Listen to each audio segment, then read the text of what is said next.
Kamusta naman po yung araw niyo? Okay lang naman. Ikaw? Ano naman po yung pinagkakaabalahan natin lately, sir? Work, bahay lang naman ako eh.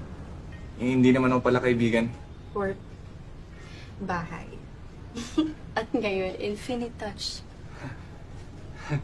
Hindi naman masyado. Pangalawang beses ko pangalan dito eh. Pangatlong beses niya na, sir. Oo nga pala. Bago dito, sir. Sa work po kayo nanggaling? Sa bahay. Kanino bahay? Anong street? Anong house number? Sa bahay ng kaibigan ko. Hindi ko na matandaan yun. Akala ko po ba wala kayong kaibigan? Ha? Sabi niyo, hindi kayo pala kaibigan. Hindi naman tayo magkaibigan na.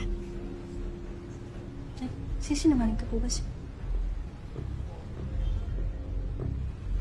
42?